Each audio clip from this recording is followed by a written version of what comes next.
আসসালামু আলাইকুম। আশা করছি সবাই ভালো আছেন। আলহামদুলিল্লাহ আমরা বেশ ভালো আছি।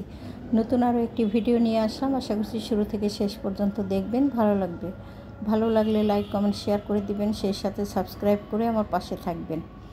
তো অনেক কিছু কাজকর্ম করার মধ্যে কোনো কিছুই শেয়ার করা যায় না, তাই তো সকালে কি নাস্তা করেছি সেগুলো আগে আপনাদের সাথে দেখিয়ে দিয়ে সরাসরি চলে আসলাম রান্নাবান্না শেয়ার করতে। তো রান্নাবান্নাও কিন্তু আমি অফ ক্যামেরাতেই করে নিয়েছি, শুধু মাছ ভাজাটা আপনাদের সাথে একটু শেয়ার করলাম।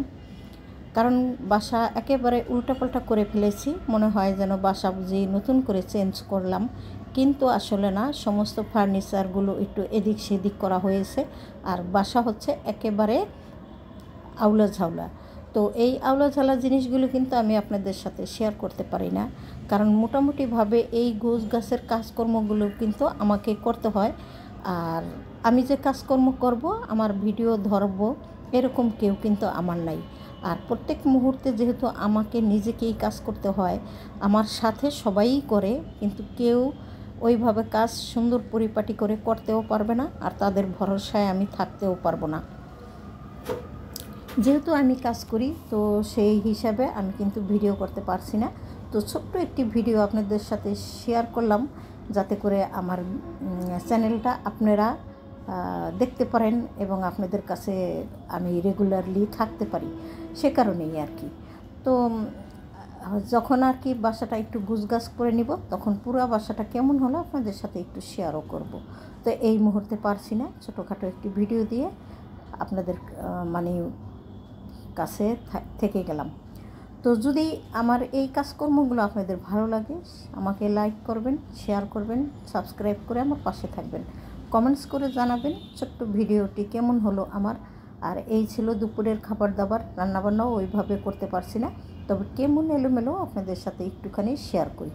দেখতেই পাচ্ছেন এই যে এই সেলফটা আমি রান্নাঘরে নিয়ে এসেছি, এবং সেই সাথে অনেক কিছু মানে বের করেছি, অনেক কিছু আবার শুকিয়ে বা এখানে সেখানে ঢুকিয়ে রেখেছি। তো সুন্দর করে গোছগাছ করি, তারপরে আপনাদের সাথে শেয়ার করব। আর এখন হচ্ছে বিকেলবেলা, একটুখানি চা না খেলে তো আমার এখন আর ভালো লাগবে না। তো খাওয়া দাওয়া করে নিয়েছি, তারপরে কিছুক্ষণ একটু রেস্ট নিয়েছি বললে হবে না, আসলে কাজ করেছি সেই সময়। তো এখন একটু চা খাই, ছেলে এবং মা। তো কী আর করার, ছেলে রুমেই আছে, আমি চাটা বানিয়ে ছেলের কাছে চলে যাব।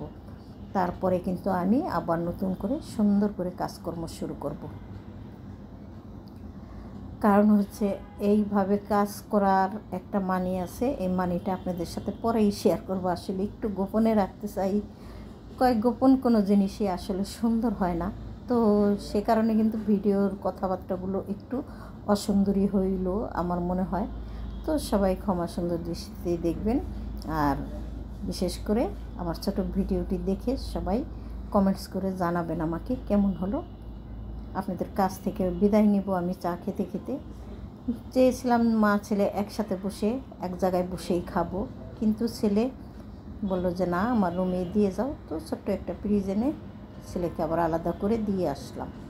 তো এই তো দেখতেই পাচ্ছেন সমস্ত সব কিছু অনেক আগের কেনাকাটা, সেই পুরানো জিনিসগুলি আপনাদের সাথে ধীরে ধীরে একটু একটু করে শেয়ার করব এখন থেকে।